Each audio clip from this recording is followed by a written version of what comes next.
Araw-araw, tuwing hating gabi, gumuguhit ako ng self-portrait sa harap ng salamin. Pagkatapos, ibinababad ko ito sa tubig. Sa ganitong paraan, nakakagawa ako ng isang clone.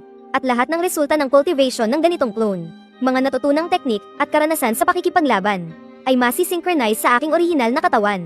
Kaya naman, ikakalat ko ang mga clone ko sa buong mundo ng cultivation. Ang ilan ay sasali sa mga sagradong lugar at magiging walang kapantay.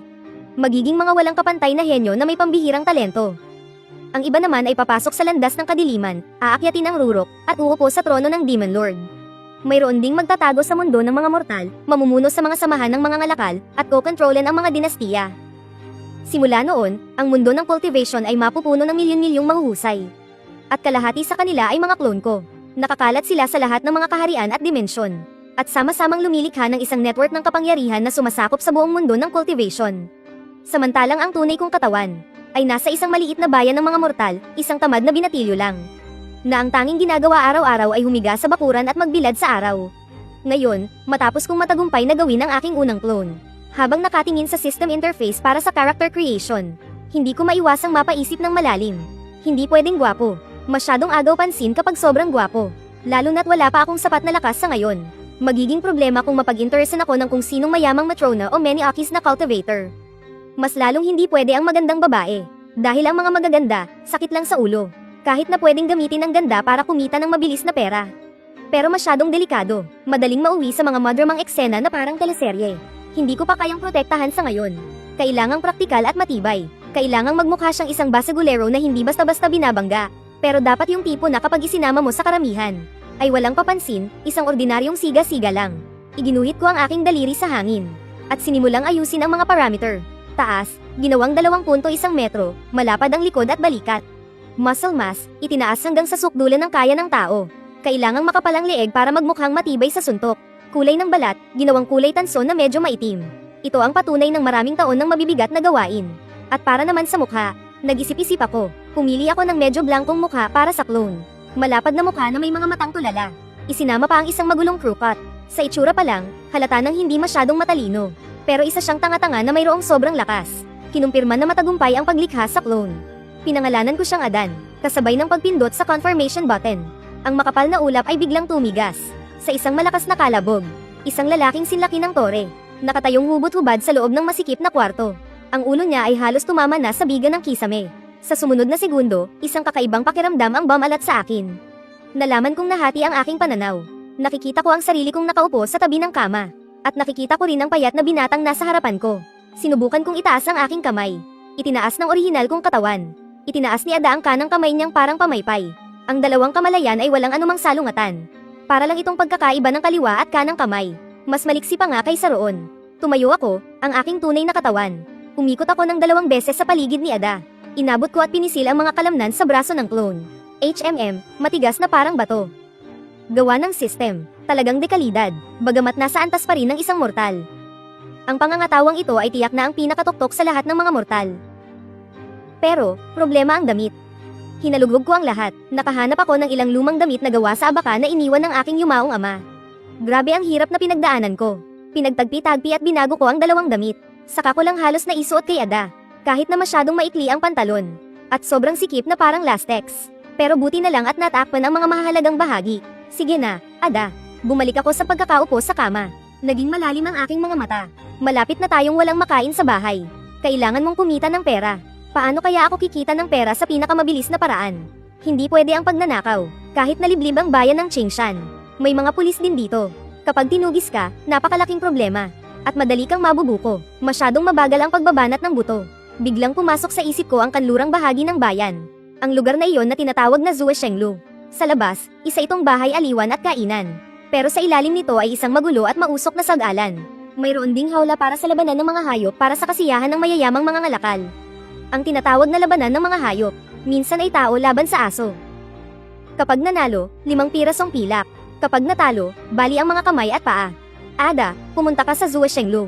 Ipinikit ko ang aking mga mata. Inilipat ko ang halos lahat ng aking kamalayan sa aking clone. Nakakasilaw ang sikat ng araw sa katanghalian. 8. Yumuko siya at lumabas. Nakayapak siya. Bawat yapak niya sa putikan ay nagiiwan ng malalim na butas. Ang mga taong naglalakad sa kalye. Nang makita ang isang dambuhalang lalaki na parang toring itim na bakal. Lahat ay nagsiilag, walang ekspresyon ang mukha ni Ada. Diretso lang ang tingin ng kanyang mga mata. Dumiretso siya sa kanlurang bahagi ng bayan. Ito mismo ang epektong gusto ko. Isang taong gala na walang koneksyon at mukhang mahina ang isip. Kahit na mamatay pa siya sa labanan, walang sino man ang mag-iimbestiga sa kanyang pinagmulan. Samantala, sa likod ng eskinita ng Zoe Shenglo, dalawang bantay ang nakaupo sa lupa at naninigarilyo ng tabako. Bigla nilang naramdaman na may hamarang sa kanilang liwanag. Pagtingala nila, ang lalaking malaki at matipuno na parang oso, ay nakayuko at nakatitig sa kanila. P. Asterista, anong kailangan mo? Bahagyang nang inag ang kamay ng maton. Muntik nang mahulog ang hawak niyang pipa. Ibinuka ni Ada ang kanyang bibig. Paus at malalim ang boses niya. Suntukan. Tila dalawang bato na nagkikiskisan. Kailangan ko ng pera. Nagkatinginan ang dalawang maton. Hey, ang mga dambuhalang tanggang tulad nito ang paboritong panggatong sa mga ilegal na suntukan sa ilalim ng lupa. Matibay tumanggap ng suntok pero walang utak. Hindi kailangang mag-alala na tatakasin kanya kapag nakuha na ang pera. Ni hindi na kailangan pumirma ng kasunduan ng buhay at kamatayan. Sige, higanti, sumama ka sa amin. Tumayo ang isang maton.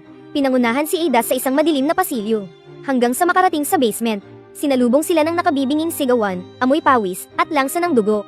Sa loob ng bakal na kulungan, dalawang lalaking walang pang-itaas ang nagpapambuno, basang-basa ng dugo ang kanilang mga mukha. Winawagayway ng mga sugarol sa paligid ang kanilang mga salaping pilak. Namumula ang kanilang mga mata. Boss Wang, may dumating na magandang isasalang. Sumigaw ang maton. Isang nasa katanghaliang gulang na lalaking may bigete ang lumapit. Sinuri niya si Ada mula ulo hanggang paa. At tumango ng may kasiyahan. Manalo sa isang laban, bibigyan ka ng 5 pirasong pilak. Matalo, babuhitin ka palabas. Pera. Kapag nanalo ka, may pera. Gusto mo bang subukan ngayon? Sakto, kulang kami ng tao. Sige, walang anumang paligoy-ligoy. Bumukas ang pinto ng bakal na kulungan. Ang talunan sa nakaraang laban ay kinaladkad palabas na parang patay na aso. Pumasok si Ada sa kulungan. Ang kalaban niya ay isang payat na lalaki na may palayaw na asong ulol. May nakapulupot na magaspang na lubid sa kanyang mga kamay. May mga piraso pa ng laman na nakadikit dito. Nakita ni asong ulol ang tila malamayan na itsura ni Ada. Napatawa ito ng bahagya sa isang galaw ng kanyang paa. Ang buong katawan niya ay sumugod na parang isang bala ng kanyan. Diretso sa ibabang bahagi ng katawan. Ito ang nakamamatay na diskarte sa mga away kalye. Gayunpaman, sa ilalim ng kontrol ng aking dalawahang pananaw. Ang galaw na ito ay katawa-tawa sa kabagalan. Hindi dahil mabagal si Mad Dog, kundi dahil sadyang napakatalas ng mata ni Ada sa mga galaw. Idagdag pa ang napakalamig kong prediksyon na hindi siya iiwas. Si Ada ay nanatili lang na nakatayo ng tuwid. Hinayaan niyang tumama ang suntok ni Mad Dog sa kanyang tiyan. Isang malutong na tunog ang narinig at nanigas ang ngiti sa mukha ni Mad Dog. Pakiramdam niya, para siyang sumuntok sa isang bakal na binalutan ng makapal na katad. Kumirat ang sakit sa kanyang pulso. Sa sumunod na saglit, isang dambuhalang palad ang dumagan sa ulo ni Mad Dog. Ni hindi gumamit si Ada ng anumang teknik. Ginamit lang niya ang kanyang kalamangan sa tangkad at lakas. Para lang siyang pumipisa ng isang tipaklong. Hinawakan niya ang ulo ni Mad Dog at inihampas sa sahig. Blood, nagliparan ng alikabok. Biglang tumahimik ang buong basement. Nangisay ng 2 beses si Mad Dog. At hindi na gumalaw. Instant kill. Natigilan ng ilang sandali ang mga manunugal sa mga upuan.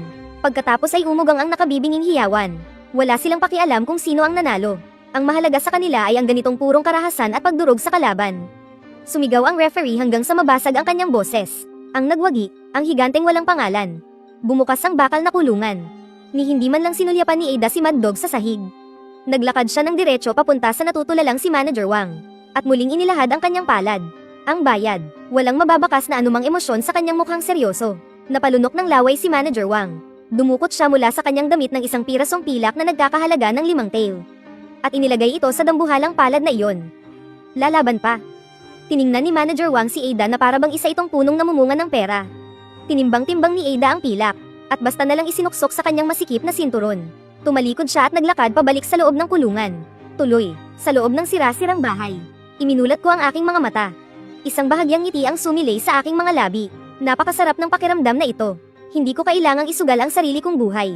Hindi kailangang mag-alala na masaktan. Kailangan lang itong kontrolin na parang naglalaro.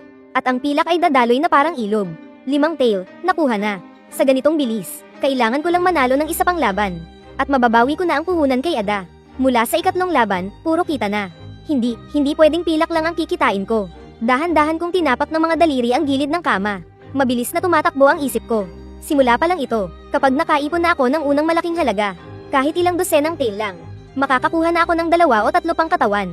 Sa panahong iyon, ipagpapatuloy ng isa ang pakikipagsuntukan para kumita ng pera. Ang isa'y pupunta sa Batika para maging apprentice, para lihim na pag-aralan ang kaalaman sa paggawa ng gamot. At may isa pa, napatingin ako sa labas ng bintana, sa malayong bundok na natatakpan ng ulap at hamog. Iyon ang teritoryo ng Chindian sect. Narinig ko na taon-taon daw ay kumukuha ng mga menial disciple ang Chindian sect. Kahit mahirap maging isang menial disciple, pero magkakaroon ka ng access sa mga pinaka-basic na chi training techniques. Masyadong delikado kung ang tunay kong katawan ang pupunta. Narinig ko na madalas daw binubuli ng mga outer disciple ang mga menial disciple. Kahit pabugbugin sila hanggang mamatay, walang sino man ang may pakialam. Kapag nakaipon na ako ng sapat na pera, si R ang padadalhan ko. Nag-inat ako, at muling ipinikit ang aking mga mata. Ibinalik ko ang aking kamalayan sa katawan ni Ada. Sa loob ng basement, nakapasok na sa kulungan ang bagong kalaban. Isang matipunong lalaki na may hawak na pamalong kahoy. Wala pa ring ekspresyon si Ada. Parang isang malamig na bato. Sa aking paningin, paanong naging kalaban to? Malinaw na isa siyang naglalakad na puhunan para sa kalahati ng isang bagong katawan. Lahat sila ay mga pample level up ko. Crap, iyan ang malutong na tunog ng nababasag na buto. Sa maingay na underground fighting ring, hindi ito gaanong kapansin-pansin.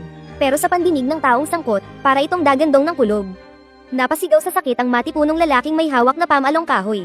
Hindi pa man nakakasigaw, ay tumilapon na siya dahil sa salpok ng balikat ni Ada. Ang buong katawan niya ay damaykit sa bakal na kulungan na parang isang nakasabit na larawan. At pagkatapos ay lampang dumulas pababa, natahimik ang buong lugar sa loob ng isang segundo.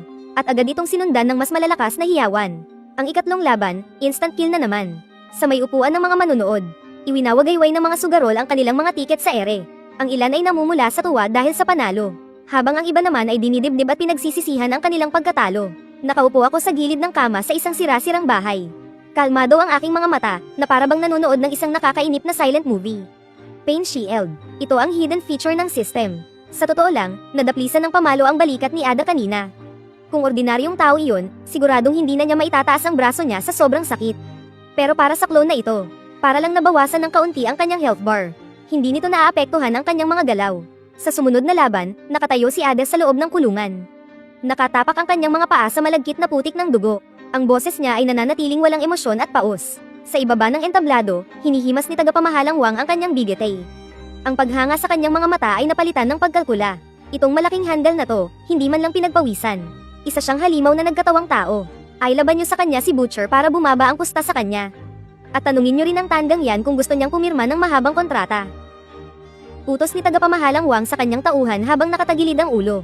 Ilang sandali pa, isang lalaking puno ng laman-laman. Isang matabang may dalang dalawang kutsilyong pangkakatay ang pumasok sa kulungan. Sa pagkakataong ito, may mga sandata na. Bahagyang gumalaw ang aking mga mata. Kung ang tunay kong katawan ang makakaharap sa ganitong armadong salarin, siguradong tatakbo ako papalayo hanggat kaya ko. Pero iba si Ada. Nagsimula na ang laban. Tumawa si Butcher at walang ingat na iwinasiwas ang kanyang mga kutsilyo. Walang anumang diskarte. Pero ang lamang niya ay ang kanyang lakas at bigat. Kinontrol ko si Ada na huwag umatras. Sa halip, humakbang siya pasulong, pasalubong sa mga talem. Napakadelikado ng hakbang na iyon. Dumaplis ang talem ng kutsilyo ni Butcher sa dulo mismo ng ilong ni Ada. Tinanggal ang ilang magugulong hibla ng buhok. Ngayon na, ang malapamaypay na kamay ni Ada ay biglang kumilos na parang kidlat. Hindi para agawin ang kutsilyo, kundi, diretsyong hinawakan ng kasukasuan sa palso ng bird ugong may hawak ng kutsilyo. Biglang humigpit ang 5 daliri. Aray, sumakit ng husto ang palso ng bird ugo. Kumalampag sa sahig ang kutsilyong pamatay baboy. Agad na itinaas ni Ada ang kanyang binti. Isang simpleng pagtuhod na walang kaarte-arte. Tumama sa bilbilin na tiyan ng bird ugo. Ang 200 librang mataba ay biglang napabaluktot na parang hipon. Bumubula ang bibig. Lumuluha ang mga mata. Napakadali naman nito. Umiling ako sa ganitong klase ng laban. Basta malampasan ang takot, at gamitin ng maayos ang lakas ng katawan at pag-aanalisa. Para ka lang nagpapasabog ng palaisdaan. Ika-4 na laban, panalo. Hanggang sa matapos ang ika-6 na laban. Ang damit na sako ni Ada ay punit-punit na parang basahan. Sa kanyang nakalantad na kulay tansong kalamnan, may mga bagong gallows na may dugo. Pero lalo pang tumindi ang kanyang mabangis na anyo. Wala nang nangahas na umakyat sa entablado. Napilitan ng manager na itigil ang laban. Tigil, hanggang dito na lang tayo ngayong gabi. Bumaba ka na para kunin ang pera. Itong si Kuya, kung magpapatuloy pa siya sa paglaban, hindi na makakapagbukas ng ibang pastahan ngayong gabi. Inihagis ni Manager Wang ang isang mabigat na supot ng pilak kay Ada. Kumislap ang kanyang mga mata. Malaki, bumalik ka araw-araw. Dodoblehin ko ang bayad sa iyo, ano sa tingin mo? Kinuha ni Ada ang supot ng pera. Walang emosyon niyang isinuksok ito sa kanyang salawal. Sa bahaging pinaglalagyan, pagod na, matutulog na. Tumalikod si Ada at umalis na. Hindi man lang pinansin ang sinabi ni Manager Wang. Sinubukan siyang harangin ng 2 tauhan. Pinahinto ako sa isang kumpas ni Manager Wang. Hayaan mo na siyang umalis, ganyang klaseng tao, hindi nakikinig sa rason. Basta't pera lang ang kinikilala niya. Babalik pa rin yan bukas. Pagkalabas ng Zue Shenglu, hindi agad umuwi si Ada. Nag-iingat ako ng husto. Kinontrol ko si Ada para umikot ng 3 beses sa bayan. Sinadya naming pumasok sa madidilim na mga eskinita. Nang makatiyak na walang buntot na nakasunod, huminto kami sa isang abandonadong dambana sa labas ng bayan. Pagkatapos, isiniksik ni Ada ang supot ng pera sa ilalim ng altar. At siya'y nagbantay sa bungad ng templo na parang tuod. Makalipas ang 1 oras, isang payat na anino ang palihim na pumasok sa templo sa dilim ng gabi. At kinuha ang supot ng pera. Nang buksan niya ito, laman nito ay 40 piraso ng pilak. May 10 piraso pa palang sobra. Mukhang malaki ang potensyal ni Ada. Kumabog ng malakas ang dibdib ko. Para sa isang hamak na taong 1 kahig, 1 tuka lang. Ang perang ito ay isang napakalaking halaga. Pero hindi ko ito balak ipunin. Sa mundong ito, ang pag-iipon ng pera ang pinakakatangahang gawain. Ang pera ay dapat gawing lakas. Doon ka lang tunay na magiging ligtas. System, mag-recharge. Gusto kong ipagpalit ito sa mga clone. Tagumpay ang recharge. Kasalukuyang balanse, 40 piraso ng pilak.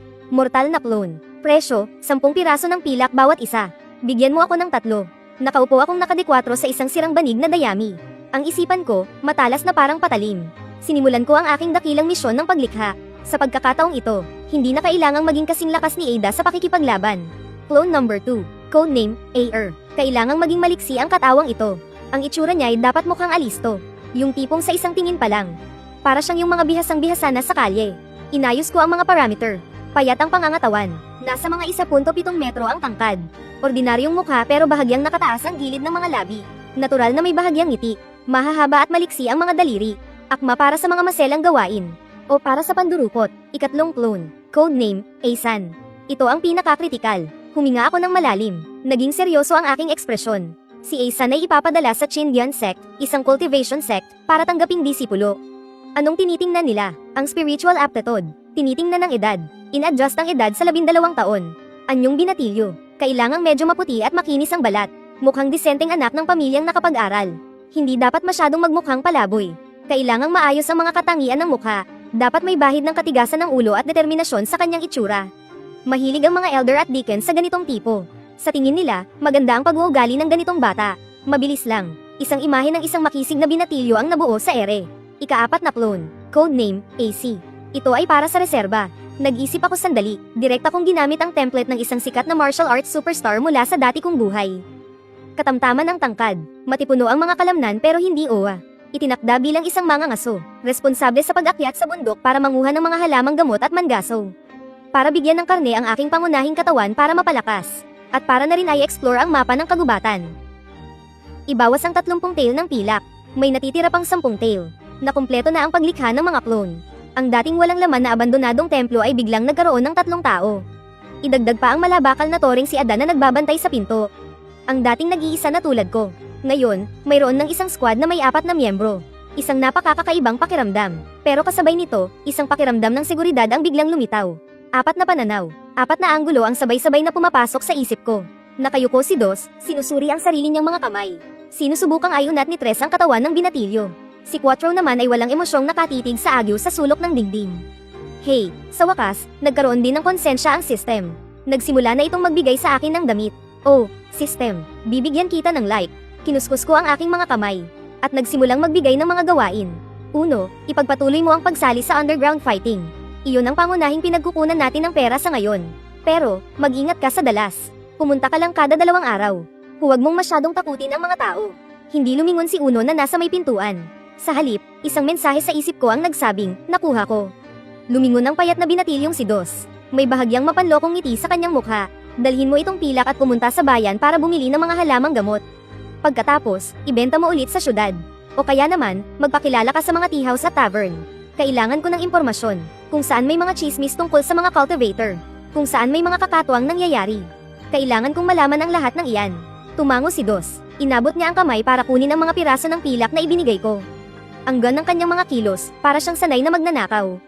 Quattro, pumunta ka sa likod ng bundok. Hindi mo kailangang pumunta sa kaloob-looban. Mangaso ka lang sa paligid. Wala na tayong bigas at karne sa bahay. Itong pangunahing katawan ko ay lumalaki pa. Kailangan ng katawan ng sustansya. Tahimik na dinampot ni Quattro, na nakasuot na parang mangangaso, ang isang kahoy na pamalo. At tumalikod, naglaho sa kadiliman ng gabi. Sa huli, tumingin ako sa gwapong binatilyo na 12 taong gulang. Tres, manatili ka muna sa bahay sa loob ng 2 araw. Palakasin mo muna ang katawan mo. Huwag kang magmukhang mapatla at payat na payat. Pagkalipas ng ilang araw, maghahanap ang Chindian sect ng mga katulong. Ikaw ang pupunta. Tandaan mo, kapag nakapasok ka na sa sekta, basta't hindi ka mamamatay, mag-aral ka ng patayan, kahit pamanaktik ka sa pagsasanay ng iba. O makipaglapit loob ka sa mga senior sa outer sect. Gusto kong sa lalong madaling panahon, ay makakuha ka ng isang manual sa pagsasanay ng ki. Kumurap-kurap si Asan. Sa kanyang murang mukha, lumitaw ang isang kapanatagan na hindi angkop sa kanyang edad. Nang maayos na ang lahat ng plano, tiningnan ko ang natitirang 3,000 pirasong pilak sa aking kamay. Hindi ako nataranta, sa halip ay napuno pa ako ng ambisyon. Ito na ang simula ng snowball effect. Ang magsanay ng mag-isa ay masyadong mabagal, mahirap, at delikado. Pero paano kung mayroon kang 100 o 1,000 clone? Mayroong nakatalaga para kumita ng pera. Mayroong nakatalaga sa paggawa ng tableta. Mayroong tagagalugad sa mga lihim na kaharian na handang mamatay para maging tagahanap ng daan. At mayroong magiging especially iya sa mga malalaking sekta para maging insider. At ako, kailangan ko lang magtago sa likod at anihin ang lahat ng kanilang pinaghirapan. Truak, kumalamang sikmura ko sa hindi angkop na pagkakataon. Hinaplos ko ang kumakalamkong tiyan. Mula sa altar ng mga alay, kinuha ko ang kalahating malamig at matigas na siopaw na hindi ko alam kung sino ang nag-iwan. At kinagatan ito. Una, magtatakda ako ng maliit na mithiin. Hahanap ng paraan para maging isang cultivator sa lalong madaling panahon. Pagkalipas ng 3 araw, naging napakasigla ng bayan ng Qingshan. Ang seremonya ng Qingyun sect para sa pagkuha ng mga katulong na ginaganap tuwing 3 taon ay idinaos sa plase sa gitna ng bayan. Kahit na tinawag itong isang malaking seremonya, sa katotohanan ay napakasimple lang nito.